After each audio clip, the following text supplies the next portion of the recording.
Assalamualaikum warahmatullahi wabarakatuh. Masih di channel Miftahul Ulum teman-teman. Nah, meneruskan video yang kemarin teman-teman, kita sudah membahas tentang video ketika seorang muslim ataupun kita ditimpa musibah, yaitu sedang sakit. Nah, bahkan sakit ini ada dua tipe teman-teman, yaitu berupa teguran dari Allah Subhanahu wa taala atau azab. Yang kedua adalah sakit adalah sebuah cobaan dari Allah Subhanahu wa taala untuk meninggikan derajat kita. Seperti halnya ketika kita ingin naik kelas 1 menjadi kelas 2, ini adalah ujian yang diberikan oleh Allah Subhanahu wa taala, karena tidak mungkin seorang yang ingin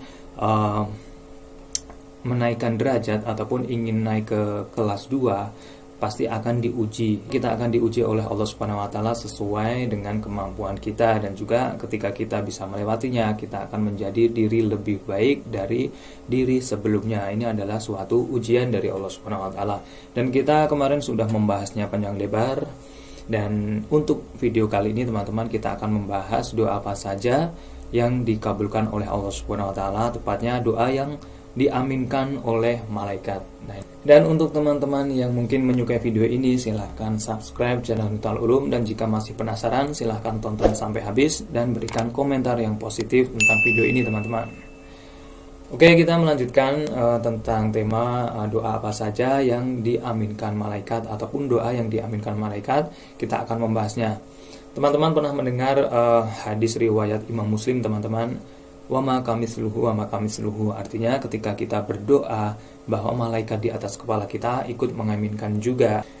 Dan itu artinya ketika kita mendoakan orang lain teman-teman, bahwasanya doa tersebut ternyata berbalik kepada kita juga, bahwa kita mendoakan kebaikan orang lain, kita sama saja mendoakan diri kita sendiri. Wa ma kamitsluhu wa ma kamitsluhu, mendoakan saudara kita muslim, kita akan mendapatkan hal yang sama seperti apa yang kita doakan. Contohnya ketika kita mendoakan ada seorang yang kaya, mempunyai mobil mewah atau mempunyai perusahaan yang besar, kita mendoakan semoga dia sukses, maka itu berarti doa tersebut berbalik kepada kita sendiri juga, bahwa kita berdoa bahwa diri kita bisa seperti mereka. Dan ini diaminkan oleh malaikat, kau akan dapat yang sama, kau akan dapat yang sama. Wa ma kamitsluhu wa ma kamitsluhu. Ini adalah hadis riwayat Imam Muslim teman-teman.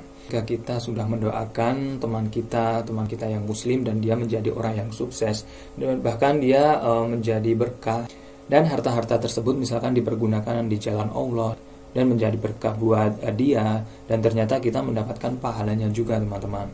Dan ini adalah salah satu keunikan ketika kita mendoakan kebaikan kepada orang lain. Dan pada ujung-ujungnya teman-teman, hati kita bisa menjadi steril, bisa menjadi bersih, karena selalu tertata dengan kebaikan-kebaikan, dengan doa-doa kebaikan untuk orang lain.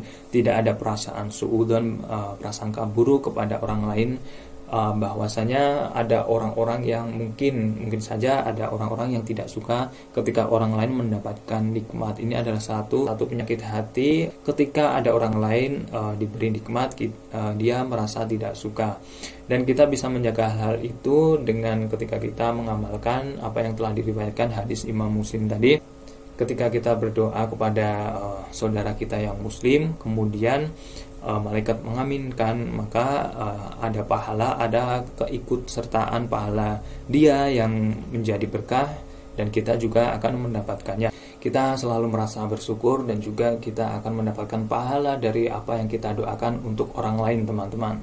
Dan tentu sebagai seorang muslim teman-teman, kita tidak boleh berprasangka buruk terhadap orang lain, kecuali kita melihat dengan mata kita sendiri ataupun di depan mata kita. Kita tidak boleh menduga-duga, menuduh orang lain. Misalkan saja kamu mencuri tetapi tidak ada buktinya.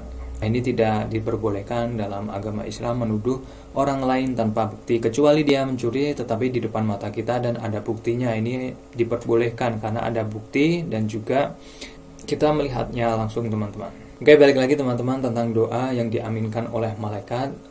Di tausiah ataupun di ceramahnya Ustadz Khalil Basalamah telah pernah membahas hal ini. Kita bisa simak bersama-sama tausiahnya, kita simak.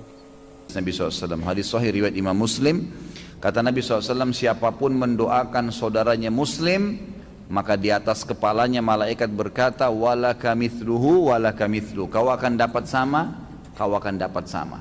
Artinya kita bilang, ya Allah berikan dia kekayaan, sebenarnya kita sedang mendoakan diri kita sendiri. Dan doa ini diaminkan oleh malaikat yang langsung berhubungan dengan Allah Azza wa Jalla. Artinya kita kalau lihat orang kaya, ya Allah berkahi ya Allah, kita sedang minta diberikan kekayaan, tambahkan kekayaan dia. Kita minta tuh. Dan juga kata para ulama, dengan doa ini kalau Allah ijabah, maka selama mulai detik itu, selama dia diberkahi hartanya lebih banyak, semenjak itu semua pengeluaran dia yang berbau pahala kita panen pahalanya, karena kita mendoakan.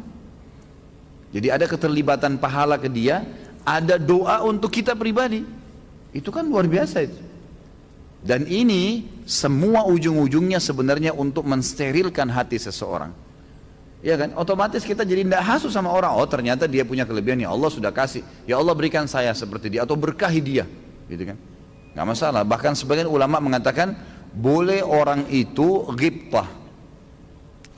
Iri itu dan dengki definisinya adalah seseorang yang melihat sebuah nikmat pada orang lain, dia merasa terganggu kenapa orang itu mendapatkan nikmat tadi dan berharap nikmat itu hilang. Misal orang gagah, orang pinter, orang kaya, hasut dia, kenapa ya orang ini dapat. Lalu dia bukan tidak cukup sampai situ, dia merasa bagaimana caranya supaya orang ini hilang kebaikan itu darinya, supaya hilang kelebihan fisiknya, supaya hilang kekayaannya, supaya hilang jabatannya. Dibuatlah makar oleh dia untuk itu terjadi, gitu kan. Kebanyakan kalau di Indonesia ini jalan pintasnya dukun, gitu kan. Dukun, gagalkan usahanya orang, rusakkan rumah tangganya. Ini dukun yang bermain, setan-setan semua bermain, gitu kan. Untuk mengiyakan nih permasalahan ini gitu. Nah ini harus hati-hati, gitu kan. Harus tidak boleh ke sana, ya, tidak boleh sama sekali. Misal ada orang utang nggak bayar, contoh kasus, kita merasa dongkol nih, kenapa dia nggak bayar nih? Udah ditagih nggak mau bayar juga, gitu kan. Saya mau doakan deh, doanya di sini bisa dua nih. Ya Allah hancurin rumahnya, misal terzalimi, bahaya nih. Doa apa saja bisa dikabulin sama Allah karena orang terzalimi tidak ada hijab antara dengan Allah, gitu kan. Bahaya tuh. Ya Allah kalau dia lagi jalan-jalanan tabrakin mobilnya. Dan ini bahaya sekali. Ini bukan saya lagi ajarin doa buruk ya. Jangan diamalin. Ingat, jangan diamalin. Ini saya kasih contoh. Ini satu opsi doa. Baiklah, antum terzalimi dikabulin sama Allah. Tabrakan masuk rumah sakit, udah selesai. Atau kita doakan apalah terjadi pada dia, gitu kan. Maka kalau sudah terjadi doa itu pada dia, urusan antum sama dia sudah selesai. Urusan antum sama dia sudah selesai, gitu kan? Karena dia sudah dihukum sama Allah. Antum minta percepat hukumannya. Gitu. Mana lebih baik ini, atau kita mendoakan, ya Allah bukain hatinya, ya Allah mudahin dia membayar utangnya, ya Allah berikan dia pemahaman, takutkan dia dengan akhirat, ya. Lalu Allah berikan hidayah. Ini doa loh ini doa ini luar biasa, masuk ke dalam hati manusia. Lalu Allah berikan dia hidayah. Satu waktu dia ikut pengajian di satu tempat, sadar 2 tahun kemudian tiba-tiba dia yang datang, sudah berubah performanya, sudah datang kepada kita. Ya akhi, masih ingat tak sama saya? Assalamualaikum, saya dulu yang pernah ngambil utang 10 tahun gak bayar. Saya baru ikut pengajian sunnah, alhamdulillah saya takut nih, saya bayar sekarang. Kita di sini dapat hak kita. Yang kedua, semenjak dia baik sampai dia meninggal, itu kita panen pahalanya. Kita doain kebaikan. Mana yang lebih baik? Dan yang luar biasanya adalah yang saya ingin tarik benang merahnya dari kisah, dari contoh tadi ini, hati kita bersih. Hatinya jadi baik gitu kan. Karena kita sudahlah dimudahin. Sayangnya banyak manusia ini nanti sudah divonis oleh dokter, umurnya tinggal seminggu, baru mau jadi baik tuh. Ini seseorang ke dokter kena, naudzubillah, 1 orang, tidak ada di sini insyaallah. Allah amankan insyaallah. Ada orang kena kanker, dokter vonis, ini kankernya sudah parah nih, seminggu lagi bapak dan ibu meninggal. Kira-kira dalam seminggu itu, begitu keluar dari rumah sakit, sudah dibilang ini sudah nggak bisa, nggak ada obat lain. Ada tetangganya datang, tuh tetangga sebelah ceritain kau. Apa kira-kira yang dia bilang? Dia pergi balas ke sana, sudah seminggu lagi mau mati nih. Saya yakin tidak bakalan kan? Sudahlah, ada orang yang ambil hakmu. Sudahlah. Ini mau mati, dia sudah pikir malaikat maut mau cabut ruhnya gitu kan. Karena dokternya sudah vonis mati seminggu. Padahal sebenarnya secara akal sehat tanpa tunggu vonis dokter kita sudah harusnya begitu. Jaminan apa antum masih bisa hidup malam ini, gitu kan? Dari Ustadz Halim Basalamah bisa kita tarik kesimpulan bahwasanya ketika kita ingin berdoa, kita mendoakan orang lain dengan doa-doa kebaikan agar Allah Subhanahu wa taala juga ikut meridhoi kita. Ketika kita berdoa untuk orang lain, ternyata doa tersebut juga untuk kita sendiri. Kita harus berdoa dengan kata-kata yang baik dan juga doa-doa yang tentunya tidak merugikan orang lain.